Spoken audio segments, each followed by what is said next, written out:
Pernahkah kamu merasa hidup tiba-tiba berubah? Yang tadinya tenang, mendadak penuh tekanan. Yang tadinya baik-baik saja, tiba-tiba terasa kacau. Seperti badai yang datang tanpa undangan, angin kencang, gelombang tinggi, dan kamu hanya bisa bertahan agar tidak tenggelam. Inilah Danau Galilea.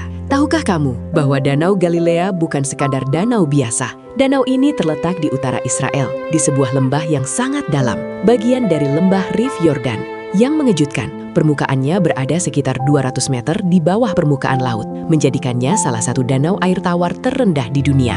Di sekelilingnya berdiri perbukitan dan pegunungan, termasuk dataran tinggi Golan di sisi timur. Kondisi inilah yang membuatnya unik sekaligus berbahaya, karena dari celah-celah pegunungan itu, angin dingin bisa turun tiba-tiba, bertemu dengan udara hangat di atas danau.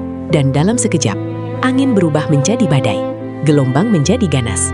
Danau yang tampak tenang bisa berubah menjadi ancaman. Danau ini juga dialiri oleh Sungai Yordan, yang menjadi sumber kehidupan sekaligus jalur air utamanya. Jadi, ketika kita membaca kisah badai di Danau Galilea, itu bukan sekadar cerita. Secara geografis, tempat ini memang nyata, dan badai di sana benar-benar bisa terjadi kapan saja. Dalam catatan Alkitab Markus pasal 4, sebuah angin taufan yang sangat dahsyat tiba-tiba melanda perahu para murid. Itulah yang terjadi di Danau Galilea, tempat yang dikenal tenang, namun bisa berubah menjadi ganas dalam sekejap. Malam itu, para murid berada di perahu. Dan yang menarik, Yesus ada bersama mereka. Artinya, mereka tidak sendirian. Di tempat pelayanan utamanya ini, murid-murid panik ketakutan.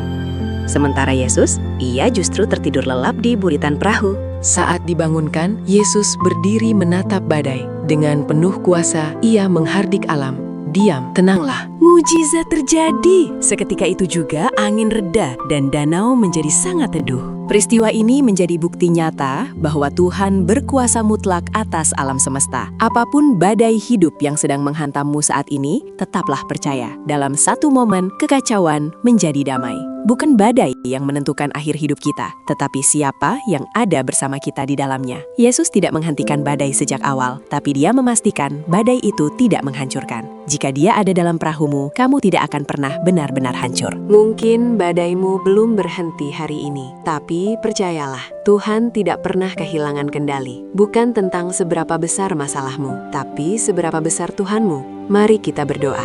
Tuhan, tenangkan hatiku, meskipun badai belum reda. Aku percaya, Engkau berkuasa meredakan badai dalam hatiku. Amin. Jika pesan ini menguatkanmu hari ini, jangan simpan sendiri. Bagikan kepada orang yang sedang butuh kekuatan. Dan jangan lupa like, subscribe, dan dukung Suluh Firman Channel, agar semakin banyak jiwa dikuatkan lewat kebenaran ini. VE.